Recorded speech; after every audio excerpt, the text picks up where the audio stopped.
Etihad Airways employment and wages factors. Background. Etihad Airways was established in July 2003 and was based at Abu Dhabi International Airport as its main hub. This company has a fleet size of 107 aircraft that travel to more than 120 destinations all over the world. Its main competitor is Emirates Airlines. The company was established through a royal decree that wanted to portray a unified United Arab Emirates region. The airline makes more than 1,000 weekly flights, and this makes it the second largest airline in the region. Today, it has more than 13,535 employees that work in different departments. Impacts of the current economic circumstances on employment and wages. The United Arab Emirates is a fast-growing economic hub of the Middle East because of the huge demand for labor and technology. The influx of foreigners from Africa and Asia is a serious threat to the unemployment crisis already witnessed in this region. It is evident that this region did not have sufficient labor, especially in fields that required experienced and skilled workers. Professionals trooped from various regions, especially Africa and Asia, to seek employment in the Middle East. The region needed a quick-fix solution to the unexpected demand for professional services. However, the government failed to regulate the number of immigrants that sought employment in this region. Today, most locals are unemployed, and this means that there are higher chances they may remain poor if the government does not establish measures to revise job allocation policies. There is no guarantee that locals will be given preference because most of them do not have the required skills. However, this region should consider creating room for locals to get jobs that suit their academic levels and experience. Secondly, the wages and salaries offered to locals are not adequate. This company requires highly trained staff to ensure it provides competitive services to its clients. However, this does not mean that locals will not get jobs. The sad thing about this issue is that locals are given casual jobs and those that do not require training.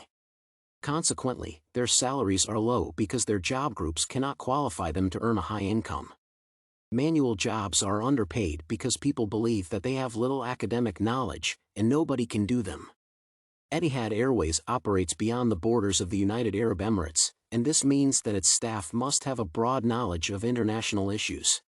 Therefore, the management of this company hired foreigners who understand international issues to help shape people's perceptions of its operations.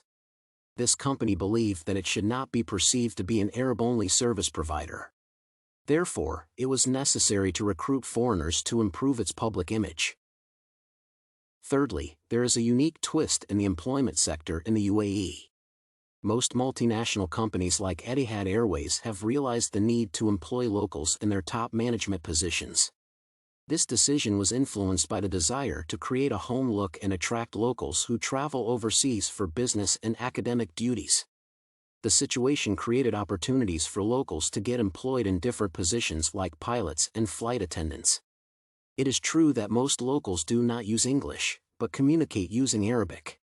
Therefore, it was necessary to employ locals who understood both Arabic and English.